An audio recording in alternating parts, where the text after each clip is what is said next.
ಗುರು ಬಸವಲಿಂಗಾಯ ಎಲ್ಲ ನಾಡಿನ ಎಲ್ಲ ಭಕ್ತರೇ, ಇವತ್ತು ಬಹಳ ವಿಷಾದದ ಸಂಗತಿ. ನಿಮ್ಮೆಲ್ಲರ ನೆಚ್ಚಿನ ನಾಯಕರು, ಎಲ್ಲರ ಆದರಣೀಯರು ಆಗಿರುವಂತಹ ಲೋಕನಾಯಕ ಭೀಮಣ್ಣ ಖಂಡ್ರೆಯವರು ಇದೀಗ 10:50 ಗಂಟೆಗೆ ಅವರು ಲಿಂಗೈಕ್ಯರಾಗಿದ್ದಾರೆ. ಅವರ ಸಂಸ್ಕಾರ ನಾಳೆ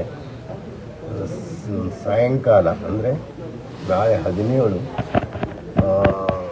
ಜನವರಿ ಸಾಯಂಕಾಲ 5 ಗಂಟೆಗೆ ಅವರ ವಿಧಿವಿಧಾನ ಸಂಸ್ಕಾರ ನಡೀತಾ ಇದೆ. ಸರ್ಕಾರದ ಗೌರವದೊಂದಿಗೆ ಅದಕ್ಕೆ ಅವರು ಜಾತ್ಯತೀತವಾಗಿ ನಾಡಿನ ಎಲ್ಲರ ಪ್ರೀತಿಗೆ ಪಾತ್ರರಾಗಿದ್ದರು. ಅಂಥವರು ನಮ್ಮೆಲ್ಲರ ಅಗಲಿಕೆಯಿಂದ ನಮ್ಮೆಲ್ಲರಿಗೆ ಅತ್ಯಂತ ದುಃಖ ಆಗಿದೆ. ಒಬ್ಬ ನಾಡಿನ ಶ್ರೇಷ್ಠ ಮತ್ತು ಎಲ್ಲರ ಹೃದಯದಲ್ಲಿ ವಿರಾಜಮಾನವಾಗಿರುವಂಥವರು ಇವತ್ತು ನಾವು ಕಳ್ಕೊಂಡಿವಿ. ಅವರಿಂದ ತುಂಬಲಾರದಂಥ ಹಾನಿಯನ್ನು ಸಮಾಜ ಅನುಭವಿಸಿದೆ. ಅದಕ್ಕೆ ಅವರು ರಾಜಕೀಯವಾಗಿ, ಧಾರ್ಮಿಕವಾಗಿ, ಸಾಮಾಜಿಕವಾಗಿ, ಶೈಕ್ಷಣಿಕವಾಗಿ ಮತ್ತು ಅಖಿಲ ಭಾರತ ವೀರಶೈವ ಮಹಾಸಭೆಯ ಅಧ್ಯಕ್ಷರಾಗಿ ಹಲವಾರು ರೀತಿಯಿಂದ ಅವರು ಸಮಾಜ ಸೇವೆ ಸಲ್ಲಿಸಿರುವುದು ನಿಮ್ಮೆಲ್ಲರಿಗೆ ಗೊತ್ತಿರುವಂಥ ಸಂಗತಿಯೇ. ಅಂಥ ಪೂಜ್ಯರ ಅಗಲಿಕೆ ನಮ್ಮೆಲ್ಲರಿಗೆ ದುಃಖವನ್ನು ತಂದಿದೆ. ಅವರೆಲ್ಲ ಕುಟುಂಬದವರಿಗೆ ದುಃಖ ತಡೆದುಕೊಳ್ಳುವಂಥ ಶಕ್ತಿ ಆ ಗುರು ಬಸವಣ್ಣನವರು ಕೊಡಲಿ ಅಂತ ನಾನು ಪ್ರಾರ್ಥಿಸಿ, ಅವರು ನಾಳೆ 5 ಗಂಟೆಗೆ ಅವರ ಸಂಸ್ಕಾರಕ್ಕೆ ನೀವೆಲ್ಲರೂ ಭಾಗಿಯಾಗೋಣ ಅಂತ ಹೇಳಿ, ಅವ್ರ ಪ್ರಕಾರ ಲಿಂಗಾಯತ ಧರ್ಮದ ಪ್ರಕಾರ ಅವರ ವಿಧಿವಿಧಾನ ನಡೀತಾ ಇದೆ.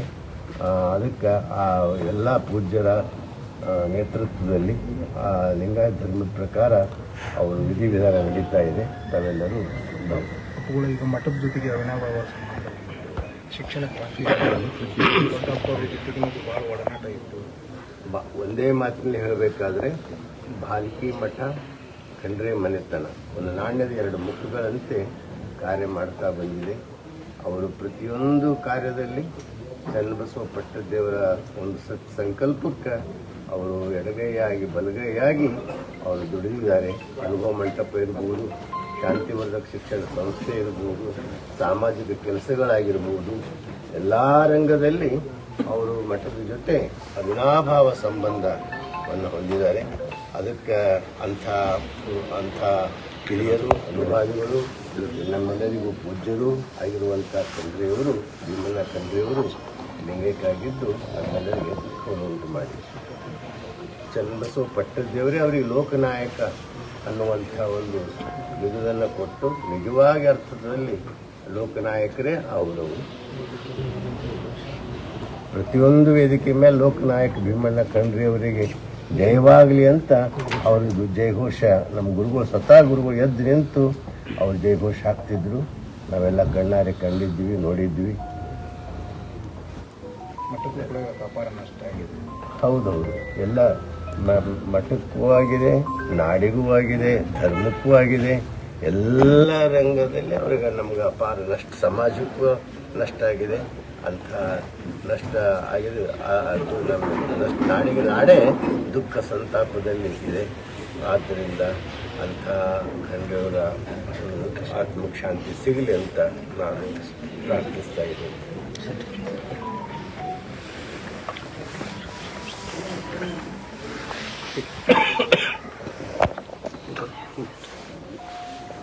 ನಮ್ಮ ತಂದೆಯವರು ಶತಾಯುಷಿಗಳಾದಂಥ ಪೂಜ್ಯ ಭೀಮಣ್ಣ ಖಂಡ್ರೆಯವರು ಇವತ್ತು ಸಾಯಂಕಾಲ ಸಂಜೆ 10:50 ಲಿಂಗೈಕ್ಯರಾಗಿದ್ದಾರೆ. ನಮ್ಮನ್ನು ಅಗಲಿ ಹೋಗಿದ್ದಾರೆ.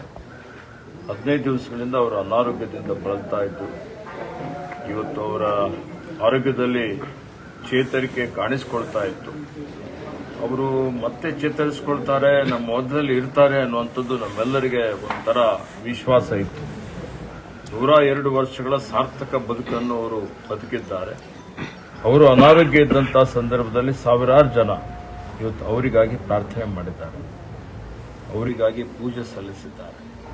ಸುಮಾರು ಎಲ್ಲ ಮಠಾಧೀಶರು, ಪೂಜ್ಯರು ಇಡೀ ರಾಜ್ಯದಾದ್ಯಂತ ಇರುವಂಥ ಬ್ಯಾಂಗ್ಳೂರು ಬೇರೆ ಬೇರೆ ಕಡೆಯಿಂದ ಸಹಿತ ಇವತ್ತು ಪೂಜ್ಯರು ಬಸಲಿಂಗಪಟ್ಟದೇವರು, ಪೂಜ್ಯ ರಂಭಾಪುರಿ ಶ್ರೀಗಳು, ಕೇದಾರ ಶ್ರೀಗಳು, ತಿಂಗಾಲೇಶ್ವರ ಶ್ರೀಗಳು, ಮಾತಂಬರಾಜ ಶ್ರೀಗಳು, ಹುಲ್ಸೂರು ಶ್ರೀಗಳು, ಅರ್ಕೂರು ಶ್ರೀಗಳು, ಹುಬ್ಬಳ್ಳಿ 3000 ಮಠ ಶ್ರೀಗಳು, ಇಲ್ಕಲ್ ಶ್ರೀಗಳು, ಹೀಗಾಗಿ ಸ್ಥಳೀಯ ಎಲ್ಲ ಶ್ರೀಗಳ ಒಂದು ಹಾರೈಕೆ, ಅವ್ರದ್ದೆಲ್ಲರ ಒಂದು ಆಸೆ. ಯಾಕೆಂದರೆ ಅವರೆಲ್ಲರ ಒಂದು ಆಶೀರ್ವಾದ ಇವತ್ತು ಅವ್ರು ಖುದ್ದಾಗಿ ಸ್ವಯಂ ಇಚ್ಛೆಯಿಂದ ಅವ್ರ ಜೊತೆಯಲ್ಲಿ ಸಾವಿರಾರು ಜನ ಅವರ ಅಭಿಮಾನಿಗಳು ಸ್ವಯಂ ಇಚ್ಛೆಯಿಂದ ಬಂದು ಅವರಿಗೆ ಇವತ್ತು ಅವರ ಆರೋಗ್ಯ ವಿಚಾರಣೆ ಮಾಡಿ ಬಹಳಷ್ಟು ಅವ್ರ ಬಗ್ಗೆ ವಿಶೇಷವಾಗಿ ಅವರು ಮಾತನಾಡಿ ಹೋಗಿದ್ದು ಎಲ್ಲರ ನಮ್ಮ ಪರಿವಾರದವರೆಲ್ಲರೂ ಮರೀಲಿಕ್ಕೆ ಸಾಧ್ಯ ಇಲ್ಲ.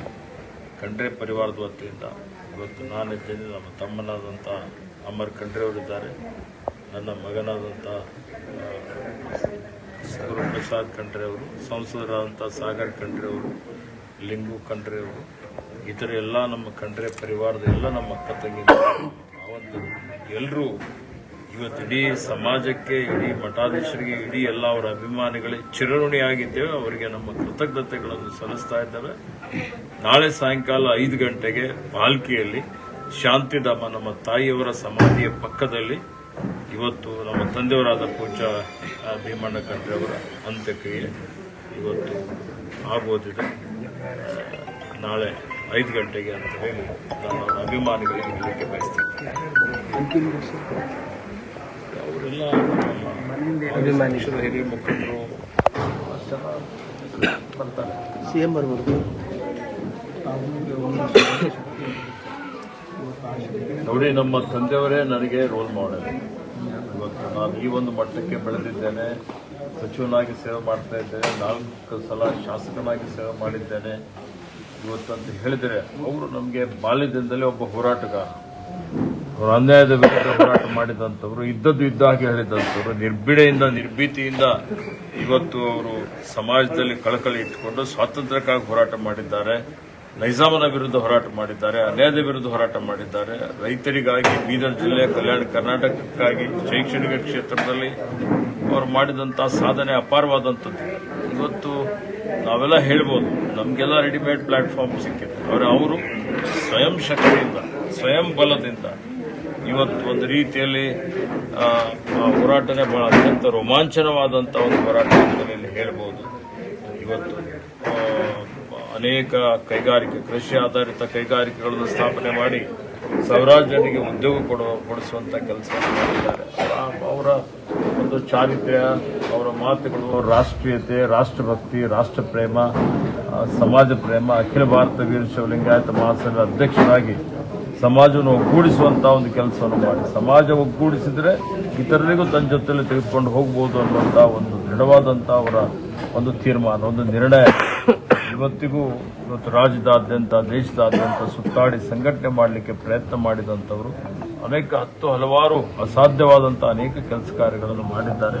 ಕಾಂಗ್ರೆಸ್ ಪಕ್ಷದ ಒಬ್ಬ ನಿಷ್ಠಾವಂತ ಮುಖಂಡರಾಗಿ ಪಕ್ಷಕ್ಕಾಗಿ, ಸಂಘಟನೆಗಾಗಿ ದುಡಿದಿದ್ದಾರೆ. ಇವತ್ತು ಶಾಸಕರಾಗಿ, ವಿಧಾನ ಪರಿಷತ್ ಸದಸ್ಯರಾಗಿ, ಅವರು ಇವತ್ತು ಸಚಿವರಾಗಿ, ವೀರಪ್ಪ ಮೊಯ್ಲಿಯವರ ಸಚಿವ ಸಂಪುಟದಲ್ಲಿ ಸಾರಿಗೆ ಸಚಿವರಾಗಿಯೂ ಅವರು ತಮ್ಮದೇ ಆದಂಥ ವಿಶಿಷ್ಟವಾದಂಥ ಕೊಡುಗೆಯನ್ನು ಕೊಟ್ಟಿದ್ದಾರೆ. ಬೀದರ್ ಜಿಲ್ಲೆ ಈ ಭಾಗದ ಅಭಿವೃದ್ಧಿಯಲ್ಲಿ, ಎಲ್ಲ ಅಭಿವೃದ್ಧಿಯಲ್ಲಿ ಅವರ ಒಂದು ಕೊಡುಗೆ ಇದೆ ಬಹಳಷ್ಟು ಮಟ್ಟಿಗೆ. ಹೀಗಾಗಿ ಅಂಥ ಒಬ್ಬ ಮಹಾಪುರುಷರ ಸುಪುತ್ರನಾಗಿದ್ದಂಥದ್ದು ನನ್ನ ಭಾಗ್ಯ ಅಂತೇಳಿ ನಾನು ತಿಳ್ಕೊಂಡಿದ್ದೇನೆ. ಅವರು ತೋರಿಸಿಕೊಟ್ಟಂಥ ದಾರಿಯಲ್ಲಿ ನಡೀಲಿಕ್ಕೆ ಪ್ರಾಮಾಣಿಕವಂತ ಪ್ರಯತ್ನ ನಾವೆಲ್ಲ ಮಾಡ್ತೇವೆ. ಅದಕ್ಕೆ ಇವತ್ತು ಅವರ ಅಭಿಮಾನಿಗಳು, ಅವರ ಬಹಳಷ್ಟು ಜನ, ಅವರ ಸ್ನೇಹಿತರು, ಪೂಜ್ಯರೆಲ್ಲ ಇದ್ದಾರೆ. ಎಲ್ಲರೂ ಇವತ್ತಿನ ದಿವಸ ಅವರಿಗೆ ಒಂದು ಆತ್ಮಕ್ಕೆ ಶಾಂತಿ ಕೋರಬೇಕು ಅಂತೇಳಿ ನನ್ನ ಪರವಾಗಿ ನಾಡಿನ ಜನತೆಗೆ ನಾನು ವಿನಂತಿಯನ್ನು ಮಾಡ್ತೇನೆ. ಅವರ ಕಟ್ಟಿದಂಥ ಸುಮಾರು ಜನ ಮಹಾಪುರುಷರು ಮಹಾಸಭೆಯಲ್ಲಿ ಸೇವೆಯನ್ನು ಮಾಡಿದ್ದಾರೆ. ಶತಾಯುಷಿಗಳಾದಂಥ ಪೂಜ್ಯ ಶಿವಕುಮಾರ ಮಹಾಸ್ವಾಮಿಗಳು ಮಹಾಸಭೆ ಅಧ್ಯಕ್ಷರಾಗಿದ್ದರು. ಇವರು ಸುಮಾರು ಲಕ್ಷಾಂತರ ಸದಸ್ಯತ್ವವನ್ನು ರಚನೆ ಮಾಡಿ ಗುರುವಿರಕ್ತರನ್ನು ಒಗ್ಗೂಡಿಸುವಂಥದ್ದು, ಇವತ್ತು ಸಮಾಜವನ್ನು ಮುನ್ನಡೆಸುವಂಥದ್ದು, ಸಂಕಷ್ಟ ಬಂದಂತಹ ಸಂದರ್ಭದಲ್ಲಿ ಇವತ್ತು ಎಲ್ಲರೂ ಸೇರಿ ಅನೇಕ ರೀತಿಯ ಕೆಲಸ ಕಾರ್ಯಗಳನ್ನು ಮಾಡಿದಂಥದ್ದು ಇವತ್ತು ಈ ನಾಡಿನ ಜನತೆ ಎಲ್ಲರಿಗೆ ಗೊತ್ತಿದ್ದಂಥ ವಿಷಯವಾಗಿದೆ. ಹೀಗಾಗಿ ಅವರೆಲ್ಲರಿಗೆ ನಾನು ಕೃತಜ್ಞತೆಗಳನ್ನು ಸಲ್ಲಿಸುತ್ತೇನೆ ತಮ್ಮ ಮುಖಾಂತರ. ಸರಿ ಸರ್.